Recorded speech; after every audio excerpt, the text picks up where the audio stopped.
As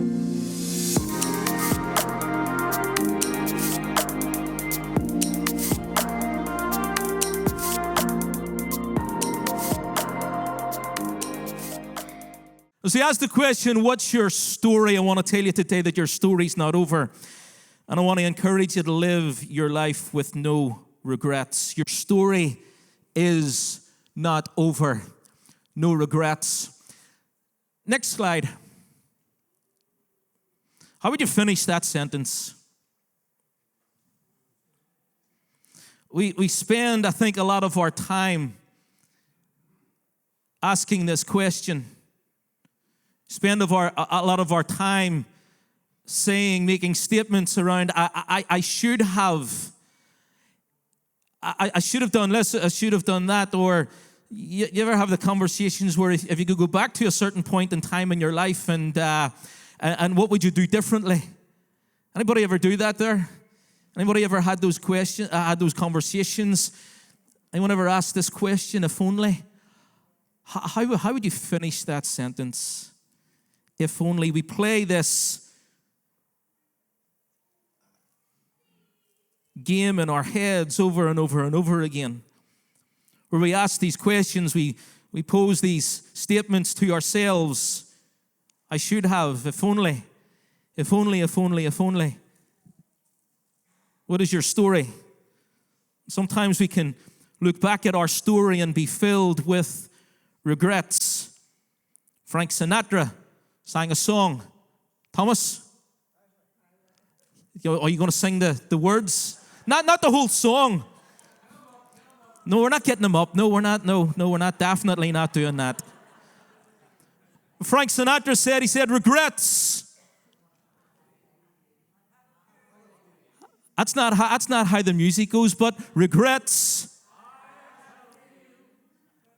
But then again, too few to mention. Robbie Williams, a little bit later on, he sang a song called No Regrets, in which he said, no regrets, they only hurt. No regrets, they don't work. And we spend our days, our years even, looking back with regret. Looking back and asking this question, if only. If only I hadn't have done that. If only I had done this instead. If only I could go back and I would do this differently. And we play this game over and over and over again in our heads. What I've learned, I've seen this on social media or something, that next slide, we do not judge yesterday's decisions based on today's revelation or understanding. Never judge what you done yesterday based on today's revelation or understanding. We must learn from our past, yes, but we must not be held by it. Use your past as an opportunity to learn and to grow. And so in these moments that we have together, I really just want to take the time just to help you and encourage you to live your life with no regrets. You cannot do anything about the if-onlys. What has happened is happened. What is done is done. And we must learn in some way to live without regret. Let me tell you a couple of things about regret. Number one, living in regret prevents us from being present in the moment. Living in regret prevents us from being present now, in this moment in time. When we live in regret, then it robs us of our today. You constantly live in that regret and you rewrite it over and over and over again. You relive it over and over and over again. You become consumed by that regret. And so what we do is we think back to that if only moment. To that moment in time where we're saying, if only that had have been different, if only I had have done something different. As I look back on my story, if only, and we relive it over and over and over and over again. Anybody know what I'm talking about? And it robs you of being now. It robs you of being here in the present as you continually look back at these regrets. Then you relive it over and over. You replay it in your mind. And maybe you play out a different scenario where there's a different outcome. If only that had been different. And it robs you of being here now because you're constantly living in this moment right here. Some of you are living with this on a daily basis where you constantly look back. Every day you're looking back to this moment. Maybe some of it was out of your control. And you look back and you're still saying, if only. But that causes regret, even though it was out of your control and you couldn't have done anything about it. You still look back with regret because you're saying, if only that had have been different. If only things had have turned out a different way. If only they had have been different. If only they had have been who they were supposed to be. If only. And we spend our time consumed by this if only. And because we're consumed with being here, we feel to be here. And many of us have been robbed of time because we live in this moment right here. We've been robbed of what God wants to do in our lives. We've been robbed of new things because we're consumed with this. And so I want to encourage you today to get rid of the regret that will prevent you from being in this present moment, that will rob you of today. Number 2, regret leads to guilt, and guilt eats away at us. Regret leads to guilt, and guilt eats away at us. I kind of got the inspiration for this message from a book that I've just finished. It's called Bad Thoughts. It was written by Judas Smith and his shrink, Dr. Les Parrott, his counselor, and they write they give this quote from Mary Shelley. Mary Shelley writes these words. She says, regret causes us to become cannibals of our own souls. Unresolved regret steals from our present to feed the past of our pain. Regret causes us to become cannibals of our own souls. Unresolved regret steals from our present to feed the pain of our past. Some of you know what I'm talking about.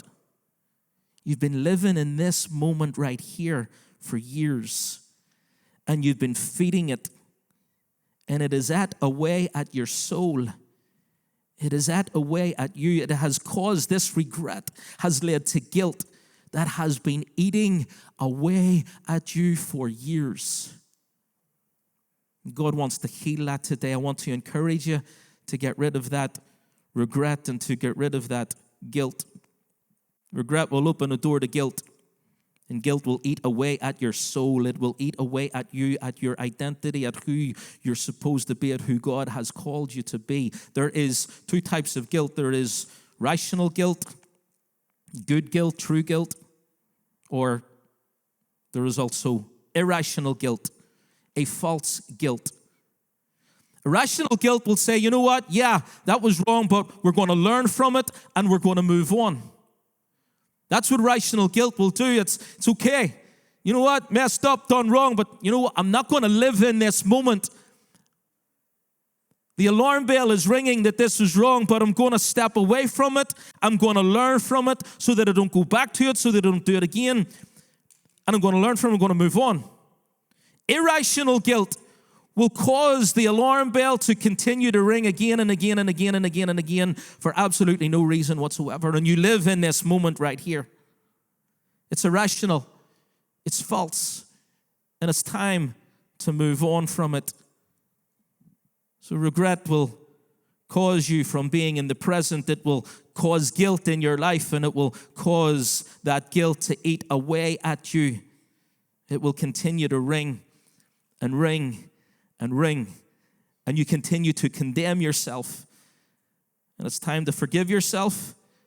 It's time to move on, and it's time to write a new chapter. So how do I overcome unresolved regret? Because this is the kicker right here. How do I overcome what I've done? How do I overcome what has been done to me? How do I overcome these if-onlys that I carry in my life? This is so difficult.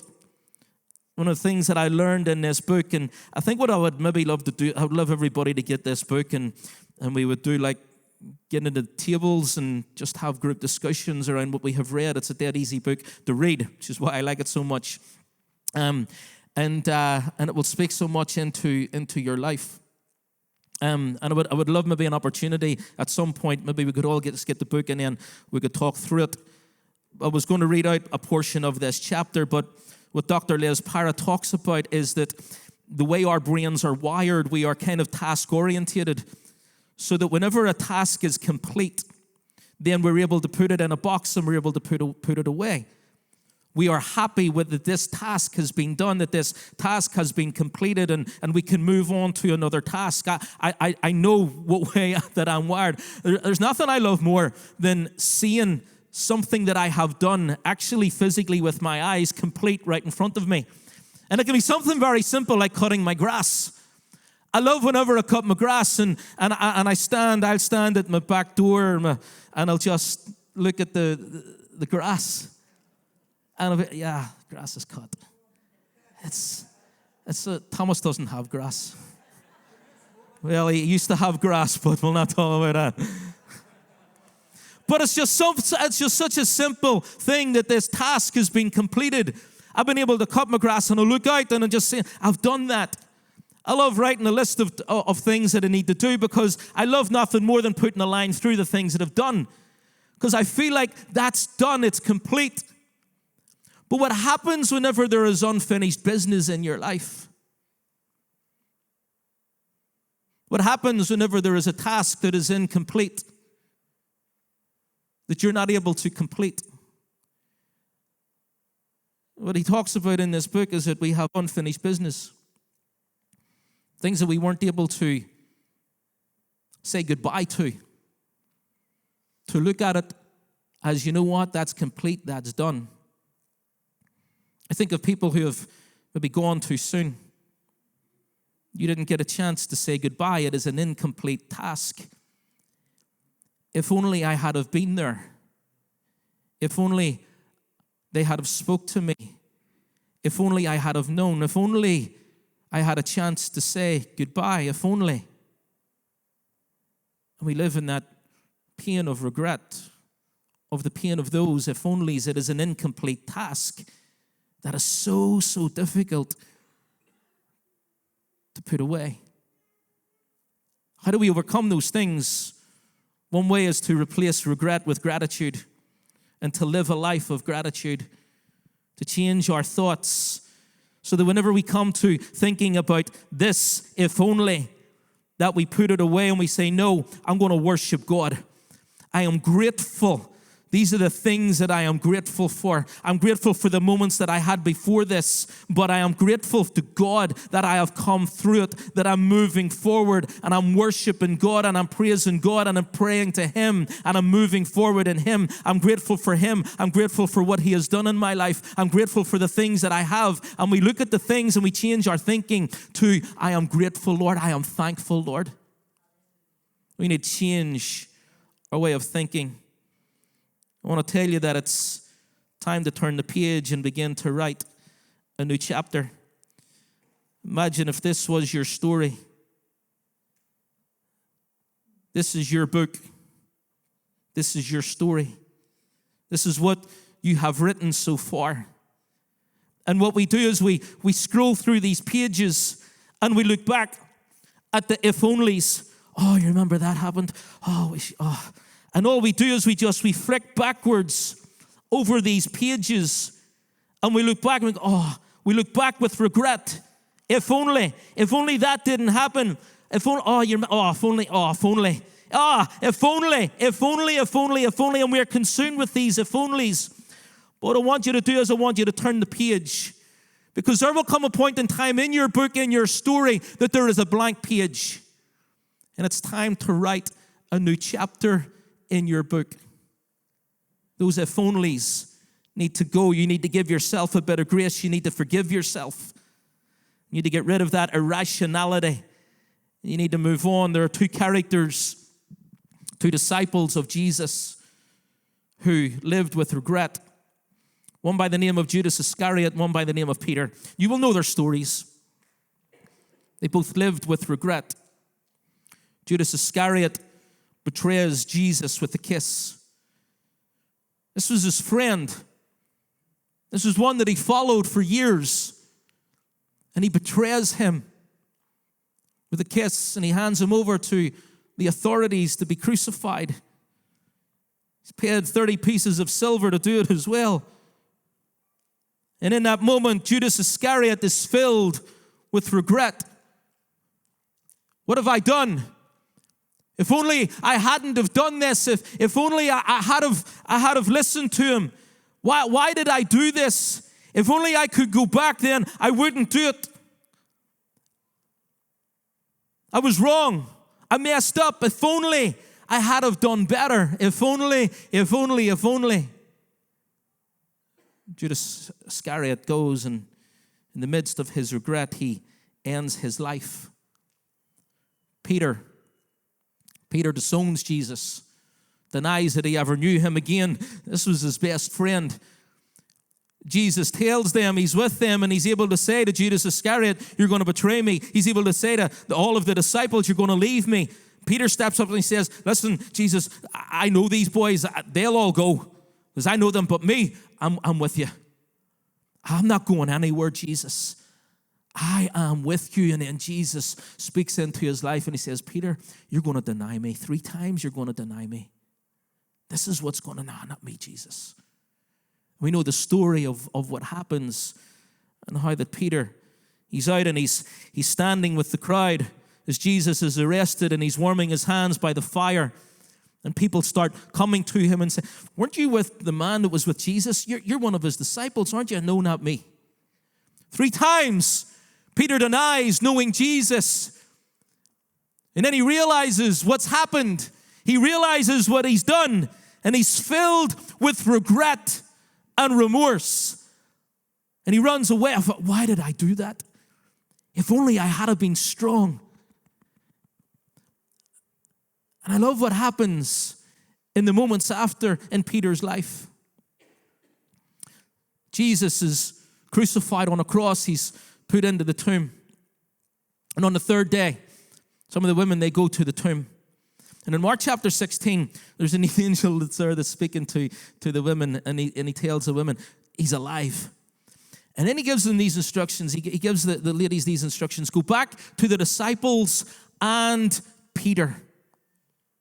Peter is singled out by the angel.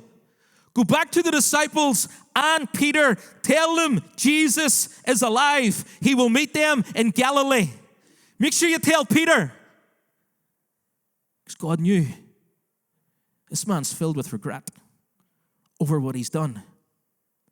But I'm going to heal him of the regret. A few days later, they're out fishing, the disciples in the boat in Galilee. And they come across Jesus. John recognizes Jesus and says, it's the Lord.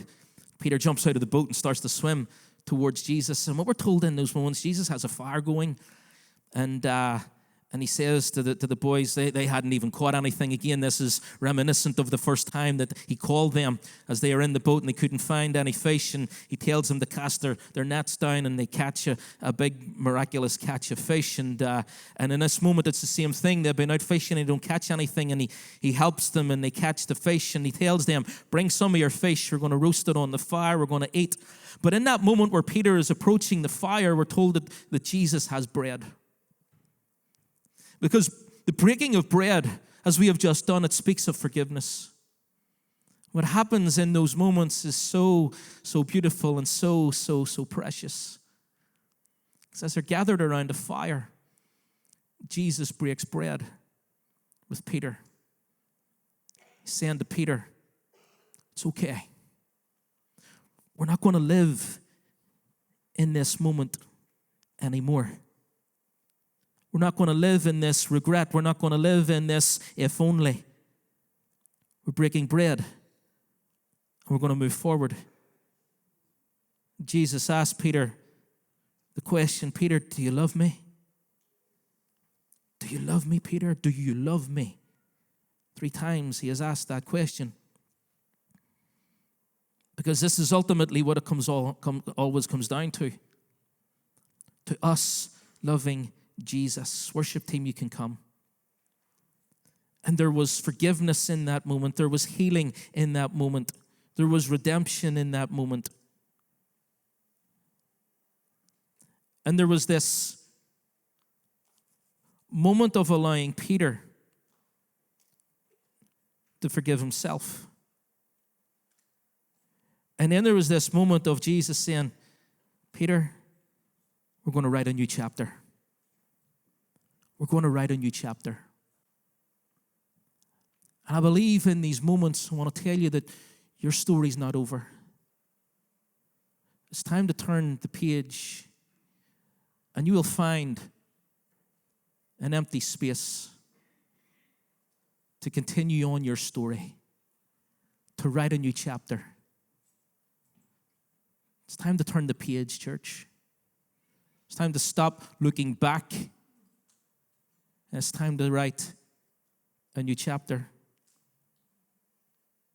Go and tell Peter, Jesus is alive. As I come to a close, I just want to speak some words over us.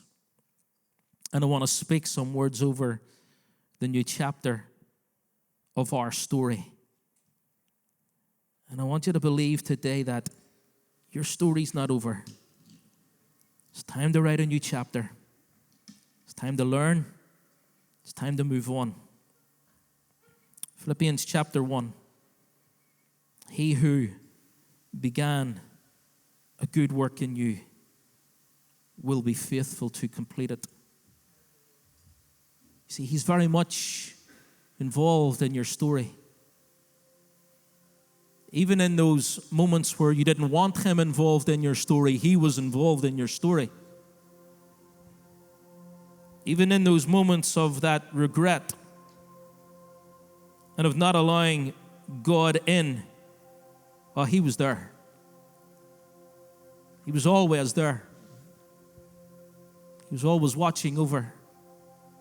He was always keeping an eye. He never leaves us. He never forsakes us. And he who began this good work in you will be faithful to complete it. Second thing I want to speak over you is Joel chapter 2. God says, I will restore the years the locusts have eaten. I will restore to you the years that the locusts have eaten. Number 3, very well known verse from Jeremiah 29:11. God says, I know the plans I have for you. Plans to give you hope in a future.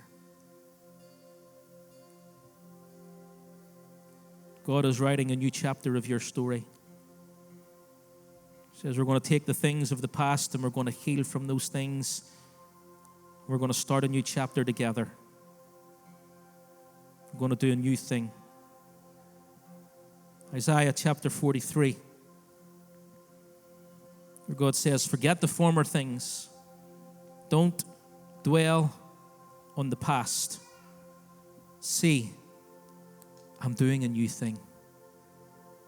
I'm doing a new thing. It springs up. Do you not perceive it? I believe that that's what God is speaking over many of you in this place today. These last 3, Joel and Jeremiah and Isaiah, the promises that were given to the nation of Israel historically, they are promises given to the nation of Israel, because what the nation of Israel, what the people were always guilty of, was wandering away, was turning their backs on God.